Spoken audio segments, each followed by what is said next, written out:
And we're back. You're watching 1700, Sim's home for everything Melbourne music. So today on the show, we are joined by the band Tusc right here on 1700. Very exciting. Exactly, and we're going to kickstart the questions now. And speaking of kickstart, how did the band Tusc kickstart? How did it start, and where did it come from? And also, introduce each of yourselves before you start. All right, I'm Johnny, guitar and vocals. Mm-hmm. I'm Rayan, drummer and percussionist, and hitting of all things. Kane, guitar and vocal. Awesome. And so where did Tusc kickstart from? Where did it start? It came from Kane. He could probably tell you better than us.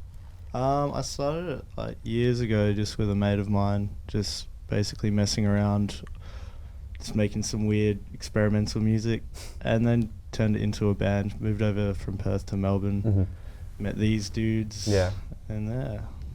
Yeah, well, I think you had you just moved to Melbourne when you met me? Like me and Kane met backstage at a gig by the Brian Jones Tour Massacre, if you know them. Sort of excellent psychedelic rock band, and Kane was actually roading for them on their Australian tour, and I just happened to be backstage, and we got talking, and we've been friends and bandmates pretty much ever since. And then Rayan came in as well, and then Joel as well. Joel, missing band member for today. Bass player. He's in a parallel dimension known as Western Australia at the moment. Very nice. So when you moved down to Melbourne, was that when you decided to take the band a little bit more seriously, or was it sort of one of those things where it kind of just formed and? I don't take anything seriously. Fair enough. What made you want to move to Melbourne? Well, mostly just because I was doing this tour and the last show was Melbourne and I didn't really have much money to get home, so I thought I'd just stay. Are you happy so far? Yeah, I like it. Yeah. Yeah. And have you noticed a shift in the attitudes from the Australian music industry from Western Australia to Melbourne? Yeah, totally. Well, there's obviously a lot less bands in Perth, so it's more tightly knit, I guess. Yeah. But that can be a bad thing as well. There's lots of really good bands in Melbourne, so. So you feel like there's like a little bit more competition at the moment? I don't like to think of it as competition. Everyone's just doing their thing.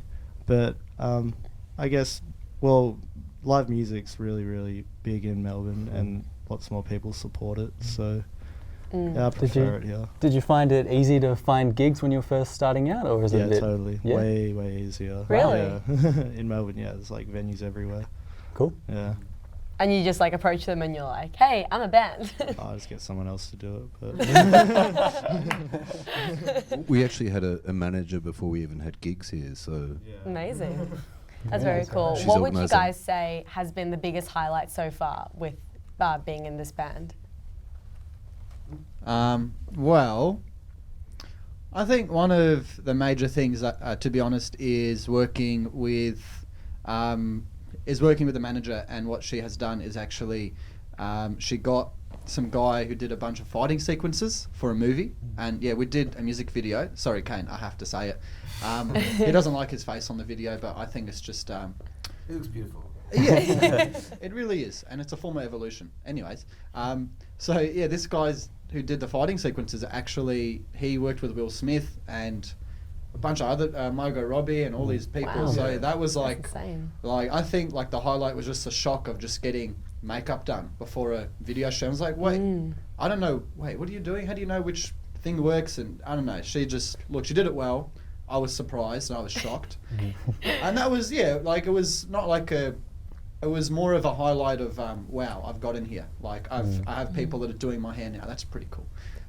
There's that, and really just seeing people smile. Every gig that we do is just seeing people smile and seeing people be mesmerised by, something does sound different. Yeah. And being accepted type of thing. Well, your music has shifted quite a little bit since you first started. You started with a bit of two-piece experimental, then went to the one-man black metal, and now to the more shoegaze approach. How have you found that fluctuation in kind of mode for the band? Well, I've only known the shoegaze point. So, like when me and Kane were connecting as sort of musos and stuff we loved, a lot of that stuff was the early sort of 90s, like My Bloody Valentine and Riot and Slow Dive, plus sort of like 70s prog rock and stuff. So, although he's played it for me since I've been in the band, which has been about a year now, it's been just that one style. So I don't know, Kane could probably explain the difference in how it's progressed. Well, it's basically just what I've been inspired to do at different points of time. Like, you just get bored of doing one thing Yeah. and just jump into the next thing. And is it always spontaneous? You just don't know what's going to come next? Yeah, pretty much. Yeah, just get sick of it. Well, yeah.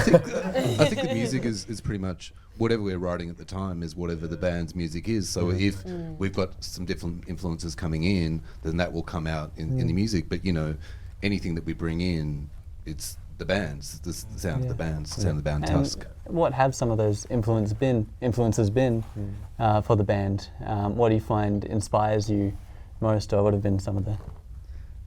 There's a lot. I can start Yep. with Monkey D. Luffy from One Piece. Right. A bit of Whitney Houston, Son Destiny's Child. Oh, Wow. sassy. Yeah, oh, no, Yeah. 90s pop. Perfect. I don't know what happened after 2000, but questionable, very, very questionable. Well, the internet really took over, didn't it? And so MP3 was a big format rather than the CD and the vinyl. I know for me, when I'm writing, I'm listening to 432 hertz, which is what the universe the reverberation of the universe is at 432 hertz. So anything in that particular frequency really connects to me. Yeah, Turkish dancing. Yeah. That's a big one. Wow. Yeah. Quite the mix there. Turkish bread. Turkish bread. Red. We love, well, I definitely don't think we were ready for that interview. We're going to take a very quick break and then we will be right back with Tusc. This is 1700.